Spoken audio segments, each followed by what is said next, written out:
Luke, you're here with the C on your chest, and that's a pretty rare distinction here at Mississippi State. Tell us about that process, and when did Coach Lamonis talk to you about that? I guess it was last summer whenever I didn't know if I was going to come back or not. Coach Lamonis gave me a call, and he told me that he wanted me back, and he said, if you come back, I want to put the C on your chest. And it's a huge honor for me. It's one of the biggest accomplishments of my life. And I feel very honored to be able to wear the C around here every day. I don't know how many captains there's been in Mississippi State history, but I'm glad I'm one of them, for sure. Did that tip the balance? It did. I mean, I always knew in the back of my mind I wanted to come back and play one more year here. I didn't like the way that last year ended. I had a sour taste in my mouth at the end of the year. And so after the draft, after everything kind of settled down for a couple weeks, me and him got on the phone and talked, and he told me that. And I talked to my parents. They were like, "No, Brander, I want you to go back, and you need to go back."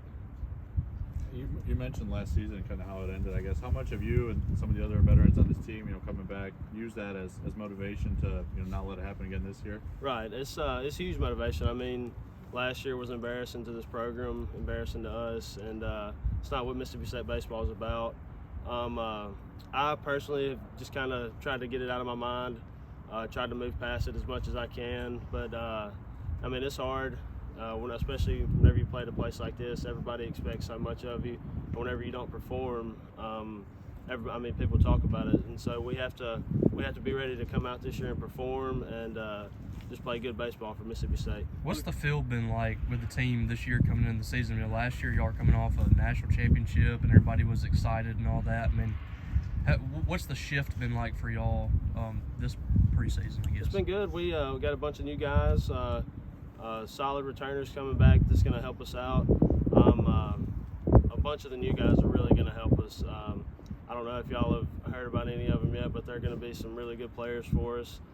Whether it's freshmen, JUCO guys, it doesn't matter for us. They're all going to be key contributors to this team. And then, of course, the older guys are going to be key contributors as well. So, we have a good mix, and I'm happy where we're at right now. In a strange way, can a season as bad as that for a program that's always so good almost make it kind of a fresh start, which is really rare for this program? I think so. Those programs don't happen a lot here at Mississippi State. In my lifetime, I really don't ever remember one happening the way it happened last year. So it can be a fresh start. We just have to move past it, and it's a new year. Nobody cares about last year. We especially don't care about last year. We're just looking forward to getting on the field this year. You mentioned some of the newcomers. Who were some of the guys maybe that have stood out to you and impressed you a little bit? Colton Ledbetter, a transfer from Sanford. He had a really good fall. He's going to be a huge piece for us. We have some freshmen. Dakota Jordan, he had a great fall. Connor Hyzak. There's a lot more that I can't even name. That's just the three that come to the top of my head. They're going to be really good for us, and I know there's more down the line that are going to be really good for us. You yourself, what are you focused on for this season?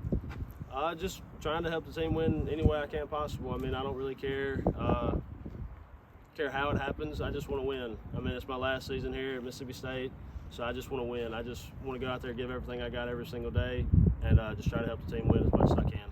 Luke, the last couple of seasons you're mostly playing first base. I imagine this year you spend a little more time behind the plate. I guess what's that preparation been like this off season, and I guess what are you kind of looking forward to this season? Working with the pitchers a little more. Right, it's been fun. Every preseason, every fall, I've always caught, played first a little bit here and there, but the past 2 years we've really only had me and Logan behind the plate, so it's been kind of tough in scrimmages. I was catching, playing first whenever I could, but now being back there all the time, I'm really looking forward to it. I love catching. I feel like it's my natural position. It's what I'm best at. So for me to be able to be back there and just building a relationship with these guys, our pitchers, back in the fall, carrying that over into right now is going to be huge for us, and continue to building relationships is going to be huge for us. What are some of the pitchers that have kind of stood out to you so far? We got Cade Smith.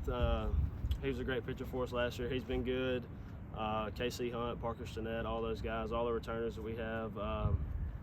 Bradley Lofton, Urangelo, he's been great. The list just goes on and on and on about how deep we're. Aaron Nixon, Nate Dom. They're all going to be huge for us, whether they're starting or in the bullpen. You mentioned Durangelo. What's it going to be like catching an ambidextrous pitcher? What's that experience like? It's been fun. It took some time to get used to. I mean, he throws 15 pitches right-handed, and he was like, "All right, I'm gonna throw left-handed now." So I mean, you gotta get used to it, and because if you're not, I mean, he switches up pretty much every batter, whether it's righty or lefty. It just depends on who's hitting. So you got to get used to catching both sides of the ball or whatever. So it was challenging at first, but I've gotten a grasp on it now. Luke, you had a pretty big day earlier this month. What's it like now going into the season married, and how was that day for you? Oh, it was great. I mean, everything I could have asked for. It was awesome having my teammates there with me, our families together. It's just best day of my life, something I'll never forget. I'm glad that I got to marry her, so it was awesome. Now that you're back behind the plate full time, what's it like being the conduit between Coach Fox and the pitchers and vice versa, and working with umpires, all the things that comes in with catching again? Right. Like with umpires, you just got to build a relationship with them from the first pitch of the game. I always try to go out there and talk to them, like right whenever I run out there, to shake their hand, tell them my name, just so they can get a grasp of who I am. And then with me and Coach Fox, I mean, we've had a good relationship since I've been here. I know him, he knows me, and so that relationship's good with us. We just have to continue to build that as the season goes on, and I think we'll be able to do that.